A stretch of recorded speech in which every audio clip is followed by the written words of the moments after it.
Привет, привет, привет, песеры, с вами Морж, и, как я обещал, обзор на Батистуту, свеженькая карточка от Ромы. Те, кому перенесли Батистуту с прошлого сезона, выдали другие карточки. Ее я поймал, сказал, что будет обзор, раз поймал, в конце концов его надо делать. Значит, заточен он в основном под длинный пас, самый высокий у него, как вы видите, стиль, плюс стиль лису ворот.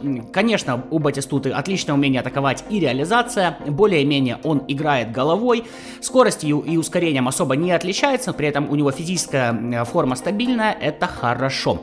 По навыкам огромное количество навыков на удары, плюс игра головой, и абсолютно отсутствуют финты. Батистута это вообще не про финты, но набор навыков хороший. Я, допустим, финты практически не использую, поэтому для меня такие нападающие явно в приоритете. Само собой, я его полностью прокачал, сейчас вам покажу, как я раскидал статы, и пойдем на поле тестировать этого батюгола. Итак, 2 я закидываю ему в стиль, в длинный пас, я надеюсь, вы уже посмотрели мое видео про стиль игры длинный пас, надеюсь, вам понравилось, выходило оно вчера. И вот так вот я раскидаю статы, собственно, в навыке. Значит, увеличим ему мы реализацию. Увеличим мы ему умение атаковать и баланс, увеличим мы ему скорость, и увеличим мы ему... корпус, конечно же. Почему бы и нет? То есть пусть чуть получше играет головой, тем более навык на игру головой у него есть. Скорость и ускорение вообще никогда никому не мешали, и баланса в любом случае надо добавить, как и выносливости. Получаем вот такую вот карточку, 94 на максимальной прокачке, 90 умение атаковать, 89 реализация, 83 игра головой, хорошие достаточно показатели, 81 скорость, 78 ускорение, нормально пойдет, пушечные удары 90, 75 прыжка, 82 корпуса, баланс 72 и выносливость 79.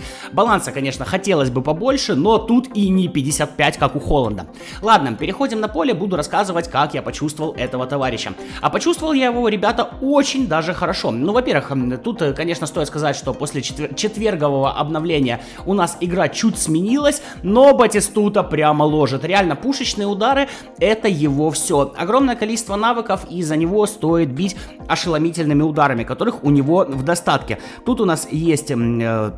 удары по восходящей, у нас есть дальние удары, у нас есть удар подъемом, у нас есть удар без подработки, поэтому ошеломительные удары от Батистуты будут просто кайф. Но дело в том, что я играл на свайпах их делать очень сложно, я вам об этом рассказывал, поэтому я бил обычными, тем не менее, пушки от Батистуты залетали очень даже хорошо. Что меня удивило? Мне показалось, что он играет чуть получше, чем у него нарисованы статы. Особенно меня удивило реально подключение к атаке, ладно, хорошо, умение атаковать 90, но меня удивила игра головой, которая не то чтобы сильно высокая, как и прыжок.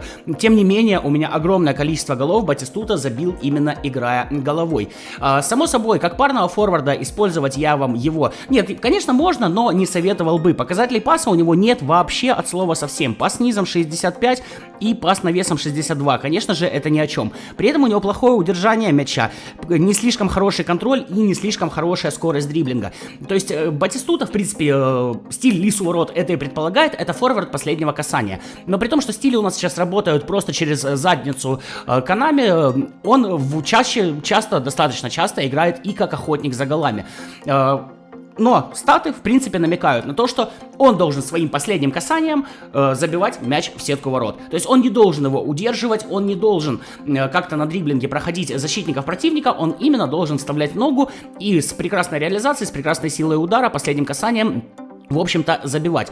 С другой стороны, лису ворот это именно форвард штрафной площади. Но глядя на силу удара 90, глядя на реализацию 89 плюс хорошее количество навыков на удар, точнее, из-за штрафной за него не бить, как-то, как по мне, грешно.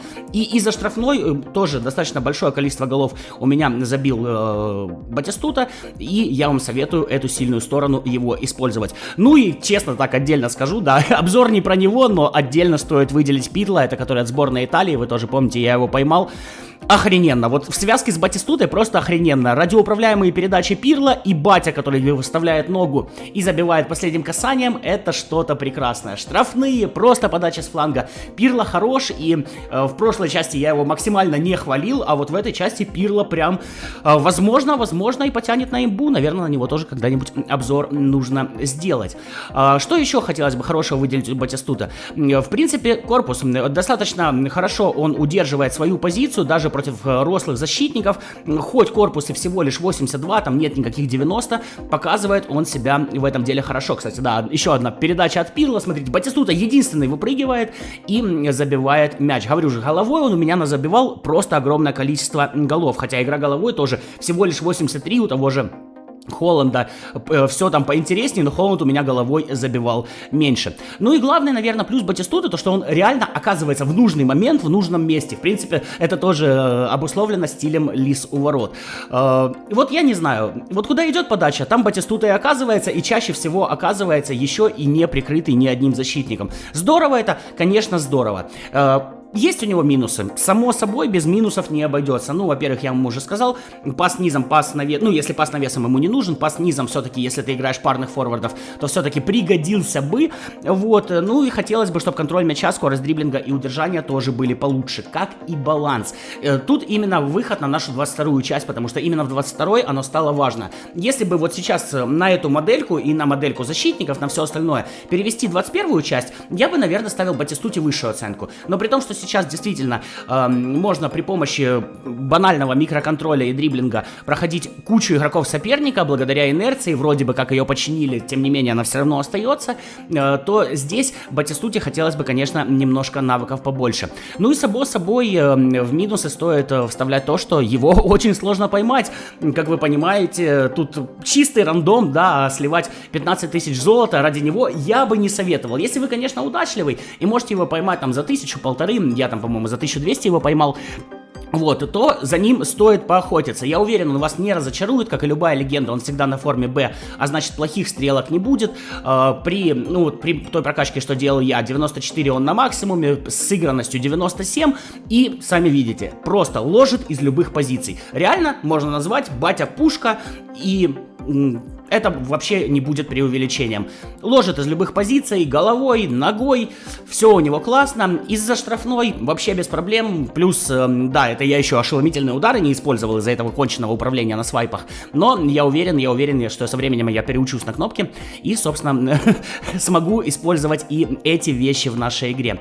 Так что, если подводить какой-то итог, очень крепкий форвард в 22-й части. Разочарования от него точно не будет. Но и мега-имбой тоже я бы его не назвал. Просто вот добротный игрок, который подарит вам огромное количество положительных моментов в нашей игре, в котором вы абсолютно не разочаруетесь, но и прям вау каждый матч выдавать он не будет. Классное открывание, классное забивание, нехваточка баланса, нехватка чуток скорости, но многие у нас игроки используют подобных форвардов, тот же Левандовский, вот, кстати, очень похож на самом деле на Батистуту. Поэтому, если выставлять итоговую оценку, при том, что я играю без финтов, и я достаточно люблю прямолинейных вот таких вот форвардов, которые прям замечательно исполняют свою роль последнего касания, я бы спокойно ему ставил 8, к сожалению, на большее, мне кажется, он не заслужил. То есть и есть форварды и поинтересней, тем не менее, есть форварды и гораздо хуже. Батя вполне в порядке. Пушечные удары — это наше все. Плюс игра головой, которая меня просто поразила.